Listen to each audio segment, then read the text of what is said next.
go knock on the door. Yeah, we knock on the door. Dude opened door.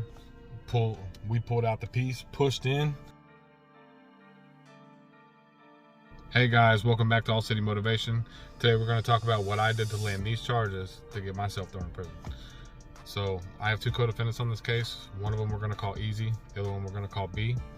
I got a phone call around 10:30 at night from B stating that his girlfriend got robbed and that he needed a ride. And so I was like, all right, so let's go then, you know. So we got in the car, me, Easy, B, drove over, probably like a 15-minute drive to the spot. It's really dark. It was like a no moon night, so it was really dark. You know, it was only all the lights on that you could see. It wasn't the night sky wasn't illuminating. So it just, you know, kind of eerie. We get over towards the spot we supposed to be at. Kind of scope the scene, drive around a little bit, see if there's any activity, see if anybody's up, see if there's anybody that we're gonna have to worry about possibly reporting us or anything like that. I think that's out of wild or out of hand or anything like that. You know the gig. Pull up a little bit further down from the street, hop out, go canvass the house real quick, go knock on the door.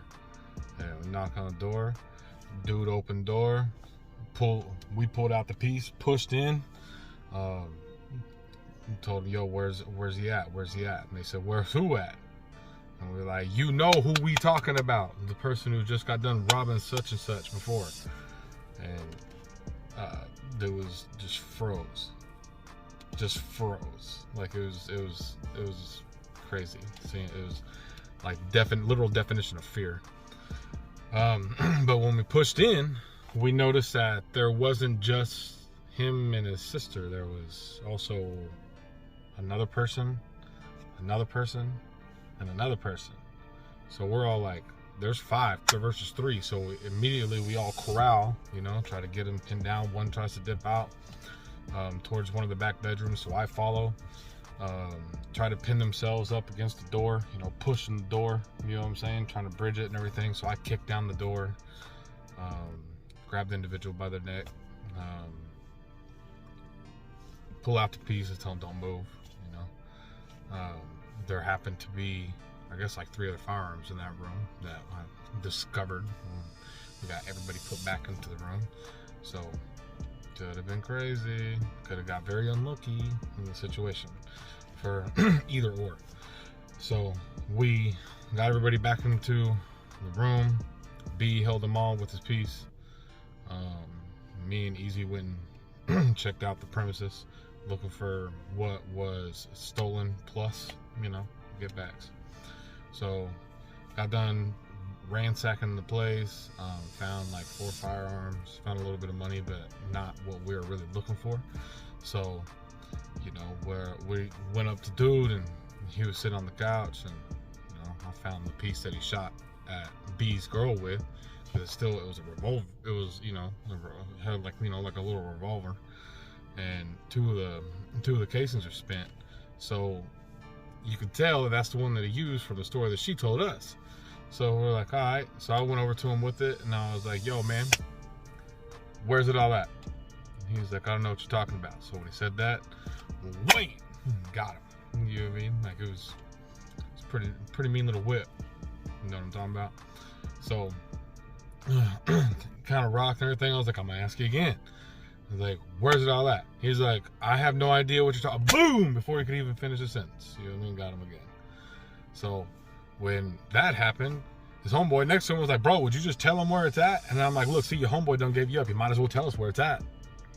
You know what I mean? And so dude told us where it was at. He said it was inside the bathroom, and they lived in like a little mobile home trailer. So it was like inside the bathroom, underneath the like bathroom sink, a vanity thing. There was a false floor. Pick up a false floor, and it was only like $6,300 cash and some other stuff. You know what I mean?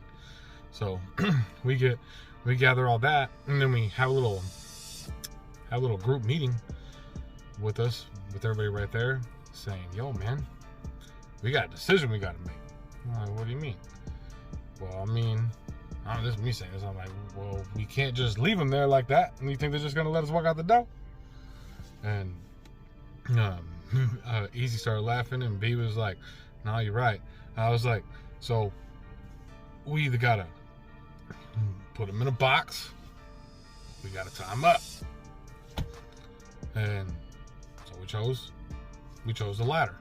I mean, so did all that, for looking around for something to do that with, you know what I mean? Because totally ill-prepared to do something like this. I was a little tipsy when we went over there. I wasn't even in the right state of mind frame. I was on fuck it mode, clearly. Everybody in that situation was, but it wasn't like a premeditated thing. You know, a situation happened and it was a reaction to the situation. So I had to look around for something. So I looked around and I found literally 250 feet of phone cord. You know what I mean? Like DSL landline cable. And I cut that up with the knife and we tied every single one of them up. Got done doing that, took all the car keys, took all the driver's license and everything, let them know that we know where you live, you ain't leaving here. Got all the stuff, got in the car. I do not remember driving back. I like blacked out. So when I blacked out, I like almost dreamed of the whole thing happening. And when it did happen,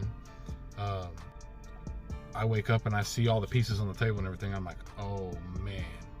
So from that point forward, we had to we were like, bro, we're trying to wonder if you're all right, because you wouldn't wake up. We're trying to shake you, So I was just so overamped, I crashed. So we had to get up and clearly start thinking about, what are we doing? You know what I mean? Why are we still here? So we went out and we hit out another person's house, who I'm not gonna really disclose, but we made it on the run for about a month. And then got jammed up. I got jammed up. My other co-defendants got jammed up.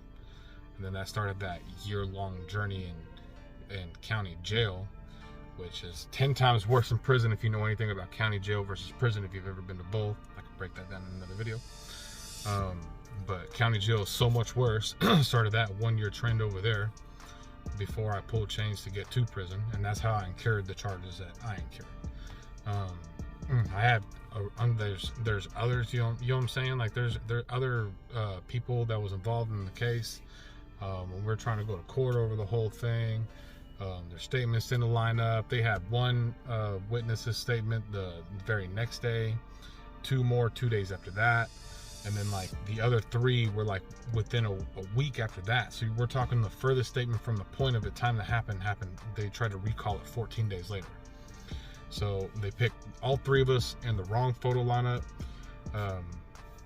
But one of my co-defendants, the one named B, when we're at preliminary hearing, before we're gonna, right after we got our discovery packets and this, that, and the third, we're at the preliminary hearing, bro, and he cracked. He straight cracked and signed a plea agreement for 10 in, 10 out. 10 in, 10 out. And that's what started that. 10 and 10 out, bro. Remember that 3,650 days. That video I just posted, link will be in the description. It was wild, man. It was wild. But hopefully you guys never find yourself in that situation to where you make a dumb old move like I did. You know what I mean? Even though there was good intent for the people that I was loyal to. You know what I'm saying? Like looking back, man, that was crazy. It's just crazy. You know, it's just crazy. But if you put in, right mindset and everything, you can get through it and move on, progress. There is ways to reduce your time in prison. So if you ever find yourself in that situation, or know somebody who's ever gotten in that situation, if they're already locked up, they probably already know about them. But there's other things that you can, help reduce your time in sentencing, and that'll be in the next video. So till then, guys, I appreciate y'all for coming back. Drop a like, drop a subscribe if you're new. We'll get back at it, and we'll be on the next one.